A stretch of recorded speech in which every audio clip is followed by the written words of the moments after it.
গত এপিসোডে আমরা জাভাস্ক্রিপ্টের get elements by class name এবং গেট এলিমেন্ট বাই আইডি এই দুইটা ফাংশন সম্পর্কে দেখছিলাম। তো আজকের এপিসোডে আমরা দেখব জাভাস্ক্রিপ্টের ভ্যারিয়েবলস কি এবং জাভাস্ক্রিপ্টের কনসোল নামে একটা ফাংশন আছে সেটা কিভাবে কাজ করে।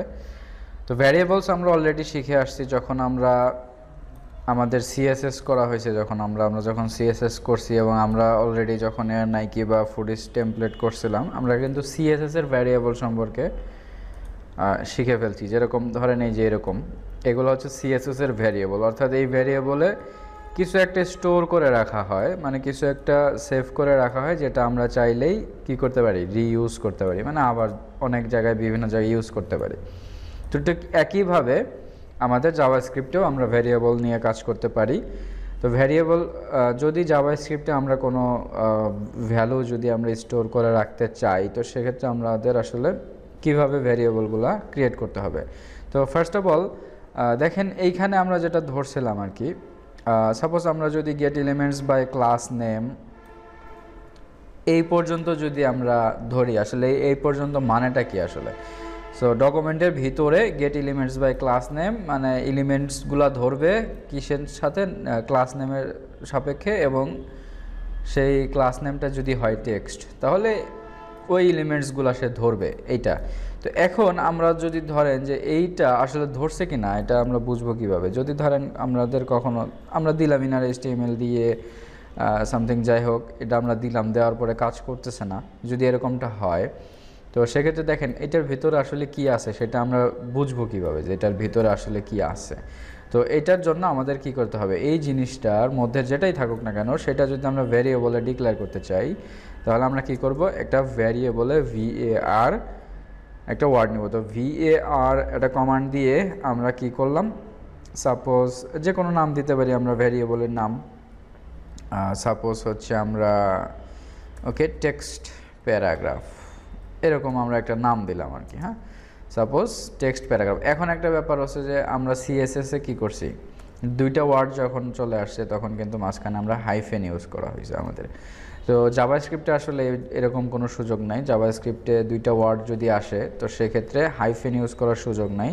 তো এইখানে যেটা ব্যাপার আছে সেটা হচ্ছে দুইটা ওয়ার্ড আসলে আপনাকে এই যে সেকেন্ড যে ওয়ার্ডটা শুরু হবে সেটার ফার্স্ট লেটারটা ক্যাপিটালাইজ লিখতে হবে। এটা হচ্ছে একটা স্ট্যান্ডার্ড ওয়ে, এটাকে বলা হচ্ছে ক্যামেল কেস সিস্টেম। এবং আপনারা চাইলে আরেকটা কাজ করতে পারেন, সেটা হচ্ছে যে আন্ডারস্কোর ইউজ করতে পারেন টেক্সট ওয়ার্ড। তো এইরকমভাবে দুইটা ওয়েতে আমরা ভ্যারিয়েবলগুলো ডিক্লেয়ার করতে পারি, বা যদি কখনো আমাদের দুইটা ওয়ার্ড দিয়ে কোনো কিছু লিখতে হয় সেক্ষেত্রে আমরা আন্ডারস্কোর অথবা ক্যামেল কেস লিখতে পারি। তো সবচেয়ে বেস্ট ওয়ে হচ্ছে ক্যামেল কেস ইউজ করা, কারণ এটা হচ্ছে স্ট্যান্ডার্ড একটা ওয়ে। তো এইটা দেখেন আমাদের যখন সিএসএস আমরা ভ্যারিয়েবল করছি তখন আসলে আমরা ভ্যারিয়েবলগুলো কীভাবে লিখছি দেখেন, এটার পরে একটা কোলন সাইন দেওয়ার পরে তারপরে ভ্যালুটা ডিক্লেয়ার করা হয়েছে আমাদের। কিন্তু জাভাস্ক্রিপ্টে এসে আমাদের কি হয়, একটা ইকুয়াল সাইন দিতে হয়, এটাকে বলা হয় অপারেটর আর কি। তো দেখা যায় যে text word equal document dot get elements by class name, এটা আমরা দিলাম। ওকে, এইভাবে আমরা জাভাস্ক্রিপ্টে ভ্যারিয়েবলকে ডিক্লেয়ার করতে পারি, অর্থাৎ ভ্যারিয়েবল টেক্সট ওয়ার্ডের মধ্যে কি আছে আমাদের document dot get elements by class name দিয়ে একটা এই প্যারাগ্রাফগুলোকে ধরা হয়েছে। তো এখন আমরা আসলে এইটার ভিতরে কি আছে অ্যাকচুয়ালি এই প্যারাগ্রাফগুলো ধরছে কি না এটা আমরা আসলে বুঝবো কিভাবে। এটা বোঝার জন্য বা ডিবাগিং স্কিলের জন্য আমাদের যেটা লাগবে সেটা হচ্ছে যে কনসোল নামে একটা প্রপার্টি আছে, সেটা ঠিকঠাক ব্যবহার করা। তো দেখেন এইখানে কনসোল বলতে আসলে যেটা বোঝাচ্ছে সেটা হচ্ছে যে আমাদের পেজ এইখানে দেখতে পাচ্ছেন। তো এইটা যদি আমরা ইন্সপেক্ট করি তাহলে আমরা এই যে কনসোল নামে একটা প্রপার্টি পাবো, মানে ট্যাব আর কি, কনসোল নামে একটা ট্যাব পাবো। তো এই জায়গায় আমরা বিভিন্ন সময় আমাদের প্রজেক্টে যদি কোনো সময় কোনো ইরর আসে, জাভাস্ক্রিপ্টের ফাংশন কাজ করে না বা অন্যান্য যে কোনো ধরনের প্রবলেম যদি আসে আমরা এই জায়গায় দেখতে পাবো যে আসলে কোন কোন জায়গাটাতে প্রবলেম হয়েছে এবং কত নাম্বার লাইনে কোন ফাংশনে প্রবলেমটা হয়েছে। তো এই ট্যাবটার নামই হচ্ছে কনসোল। তো এই জায়গায় আমরা ডিবাগ করতে পারি চাইলে। দেখেন কীরকম, এখন আপাতত কনসোলে কিছু নাই, কিন্তু আমরা যদি কনসোল ডট লগ এর নামে একটা প্রপার্টি, এখন এই প্রপার্টিটা আসলে কি কাজ করতেছে, এইখানে কোনো একটা ভ্যালুকে সে পাস করতে পারবে আর কি। তো বিষয়টা হলো যে আমরা দেখতে পাবো যে এটার ভিতরে কি আছে বা ব্রাউজার আসলে কি দেখতে পাচ্ছে। সাপোজ এই টেক্সট ওয়ার্ডটাকে যদি আমরা এই লগের ভিতরে দিয়ে দেই, console.log-এ টেক্সট ওয়ার্ড আমরা দিয়ে দিলাম। অবশ্যই ভ্যারিয়েবলের শেষে যখন আপনার একটা লাইন শেষ হয়ে যাবে জাভাস্ক্রিপ্টে, তখন এখানে একটা কোলন দিতে হবে, আদারওয়াইজ কিন্তু মাঝে মাঝে ইরর পাবেন। তো যাই হোক, এইখানে দেখতে পাচ্ছেন যে এখানে আসলে কি হয়েছে, কনসোলে কিন্তু একটা কি হয়েছে, HTML কালেকশন চলে আসছে এবং 7 লেখা আছে এই জায়গাটাতে। তার মানে হচ্ছে আমাদের এখানে 7টা পি সে ধরতে পারছে, অর্থাৎ ব্রাউজার এখানে 7টা পি ধরতে পারছে। দেখতে পাচ্ছেন এই যে এখানে এটা হচ্ছে 0, এটা 1 2 3 4 5 6, এগুলো হচ্ছে ইন্ডেক্স নাম্বার এবং এখানে লেংথ 7 আছে। এর মানে হচ্ছে এই p.text মানে এই ক্লাসে, আর এই ক্লাস আছে 7 বার, আসলে 7টা ক্লাসে আসলে মানে 7টা পির মধ্যে এই ক্লাসটা আছে আসলে, লেংথ ইকুয়াল টু 7। তো এইভাবে আমরা চাইলে কিন্তু দেখতে পারি, চাইলে আমাদের এই ভ্যারিয়েবলটা ধরা ঠিক আছে। এখন ধরেন গেট এলিমেন্ট বাই আইডি যদি আমরা দেই, গেট এলিমেন্ট বাই আইডি, এখন ক্লাস না দিয়ে যদি আমরা আইডি দেই, ঠিক একইভাবে সাপোজ এখানে আমরা হেডার দিয়ে দিলাম এবং আইডিতে আমরা কি করতে পারি, হেডার কল করে দিলাম। এখন যদি আমরা কনসোলটা দেখি, তাহলে দেখেন document.getElement by ID is not a function, এটা একটা ইরর চলে আসছে। এটার কারণটা কি, এবং এখানে দেওয়াই আছে আসলে কি হচ্ছে, document.getElement by ID is not a function, মানে এই গেট এলিমেন্ট বাই আইডি আসলে কোনো ফাংশন না জাভাস্ক্রিপ্টে। আপনার যেটা লিখছেন, আমরা যেটা লিখছি সেটা আসলে জাভাস্ক্রিপ্ট ধরতে পারতেছে না যে আসলে এটা কি ফাংশন জাভাস্ক্রিপ্টের। document.getElement by ID নামে অবশ্যই একটা ফাংশন আছে, কিন্তু আমাদের এটাকে জাভাস্ক্রিপ্ট ধরতে পারতেছে না যে আসলে কি এটা কোনো ফাংশন, ব্রাউজার আসলে বুঝতেছে না। তো সেক্ষেত্রে আমরা চেক করতে পারি কোন জায়গায় ভুলটা হয়েছে। দেখেন গেট এলিমেন্ট বাই আইডি, আইটা আমরা এই যে ডিটা হবে হচ্ছে কি স্মলার কেস আর কি, হ্যাঁ। তো এটা যদি আমরা দিয়ে দিই, তাহলে দেখেন এইখানে কি দেখাচ্ছে, নাল দেখাচ্ছে। তার মানে হলো এটা ঠিকঠাকভাবেই পাইছে। এই যে টেক্সট ওয়ার্ডের মধ্যে document.getElement by ID ফাংশনটা ঠিক আছে, কিন্তু সে আসলে এর ভেতরে কিছু ধরতে পারে নাই, অর্থাৎ এই জিনিসটা সে ধরতে পারে নাই। আর ধরতে না পারার কারণটা কি, এর নাল দেখাচ্ছে মানে এর ভেতরে আসলে কিছুই নাই, এই টেক্সট ওয়ার্ড এই ভ্যারিয়েবলের ভিতরে কিছুই নাই। এখন ব্যাপারটা হচ্ছে যে আপনার অনেক সময় সাপোজ ধরেন এই জায়গায় আমরা লিখলাম inner HTML equal to suppose on দিলাম, দেওয়ার পরে আমরা এখানে হ্যালো লিখে দিলাম। ওকে, আমরা এখানে হ্যালো লিখে দিলাম, তো সামহাও দেখলাম যে এটা আসলে কাজ করতেছে না।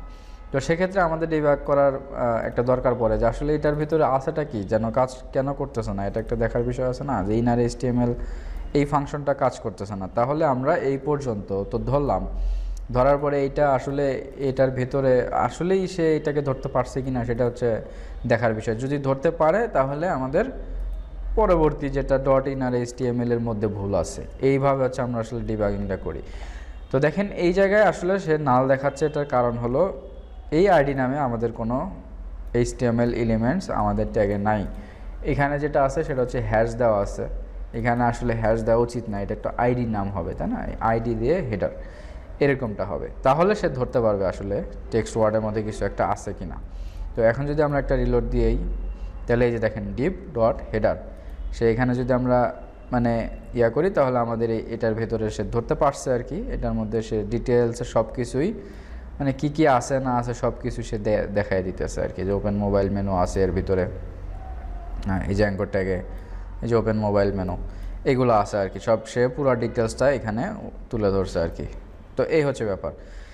তো এখন আমরা কি করতে পারি, তারপরে যদি ধরেন এখন যদি আমরা ইনার HTML কাজ না করে, তাহলে আমাদের প্রবলেমটা হচ্ছে ইনার HTML লেখার মধ্যে, এইটুকুতে কোনো প্রবলেম নেই। তো এইভাবে আমরা চাইলে কি করতে পারি, ভ্যারিয়েবল ডিক্লেয়ার করতে পারি। এখন যে কোনো ভ্যারিয়েবল আমরা সাপোজ ধরেন যে কোনো ভ্যারিয়েবল নিয়ে যে কোনো ভ্যালু আমরা স্টোর করতে পারি। তো এই কী পরিমাণ ভ্যালু বা কীভাবে কি, সাপোজ ধরেন আমরা যদি এখানে ভ্যারিয়েবলে আমরা যদি নেম ইউজ করি, সাপোজ এখানে আমরা নাম ইউজ করলাম, সাপোজ নেম, এখানে যে ব্যাপারটা ঘটছে সেটা হচ্ছে যে এখানে আমরা যেটা লিখলাম স্ট্যাটিক টেক্সট, হ্যাঁ, এই স্ট্যাটিক টেক্সটের ডানে বামে দুইটা কোলন দেওয়া লাগছে। এখন যদি আমরা এটাকে বলা হয় ডাটা টাইপস, আমরা এটা পরবর্তীতে ডিটেলসে শিখব। সাপোজ নেমে যদি আমরা কিছু একটা লিখি তাহলে দেখবেন যে এটা কী হয়ে যাবে, এটাও সে ভ্যারিয়েবল হিসাবে ডিক্লেয়ার করতেছে। আচ্ছা যাই হোক, আমরা যখন ডাটা টাইপ শিখবো তখন কি কি আসলে ডাটা আমাদের ভ্যারিয়েবলের মধ্যে নেওয়া হয় বা নেওয়া যাইতে পারে সেটা আমরা আরও বিস্তারিত জানবো। তো দেখেন ভ্যারিয়েবল লেখার ফার্স্ট যে সিস্টেম সেটা হচ্ছে যে ভিইআর এরকম, মানে ভিএআর এরকম একটা কমান্ড দিয়ে আপনাকে কি করতে হবে, ভ্যারিয়েবল কোন নামে রাখবেন সেটা। সাপোজ হচ্ছে আমি দিতে পারি my name, okay, my name এর ভিতরে আমরা কিছু একটা রাখি, সাপোজ যদি 10 রাখি বা 15 রাখি, যেটাই রাখি না কেন, যে কোনো কিছু রাখলাম। এখন এটা হচ্ছে সিস্টেম। এখন এই ভ্যারিয়েবলটা আমরা যে কোনো জায়গায় কি করতে পারি, কল করতে পারি। এটা কনসোলে হোক অথবা কোনো একটা ফাংশনের মধ্যে হোক, আমরা এটাকে কল করতে পারি। তো যেহেতু আমরা ফাংশন এখনও অত বিস্তারিত শিখি নাই, তো সেক্ষেত্রে জাস্ট ভ্যারিয়েবল লেখার সিস্টেমটা আমরা দেখলাম। এখন 2015 সালের আগ পর্যন্ত আসলে এই সিস্টেমটা চলছে যে ভ্যারিয়েবল আমরা ভিএআর দিয়ে মাই নেম দিয়ে তারপরে বা ভ্যারিয়েবল একটা নেম দিয়ে তারপরে ভ্যালু দিছি। কিন্তু 2015 সালের পরে যখন ES6 আসলো বা জাভাস্ক্রিপ্ট যখন অনেক আপডেট হয়ে গেল, তখন আমরা ভ্যারিয়েবল লেখার সিস্টেমটা আসলে চেঞ্জ হয়ে গেছে। তো সেক্ষেত্রে ভিএআর এটা না লিখে লেখা হয় হচ্ছে লেট। লেট মানে হচ্ছে ধরি, হ্যাঁ, এরকম আর কি। তো লেট এরপরে আপনার ভ্যারিয়েবলের নাম, ঠিক আছে, suppose my name equal to আপনি যা খুশি দিতে পারেন এখানে, এই হচ্ছে ব্যাপার। তো লেটেস্ট যে জাভাস্ক্রিপ্ট ES6 এইটাতে আসলে ভ্যারিয়েবল নিয়ে ভিএআর আর ইউজ করা হয় না, এখানে লেট ইউজ করা হচ্ছে।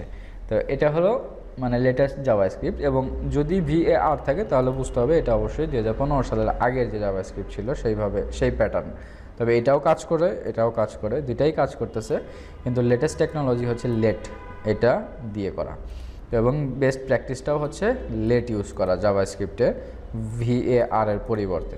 তো আমরা আসলে বিভিন্ন জায়গায় দেখবেন কিছু কিছু জায়গায় ভিএআর ইউজ করা, কিছু কিছু জায়গায় লেট ইউজ করা। তো ডেফিনেটলি বুঝতে হবে যে লেট যেখানে ইউজ করা আছে সেটা হচ্ছে আপডেটেড যে রুলস আছে সেই অনুযায়ী ইউজ করা হয়েছে।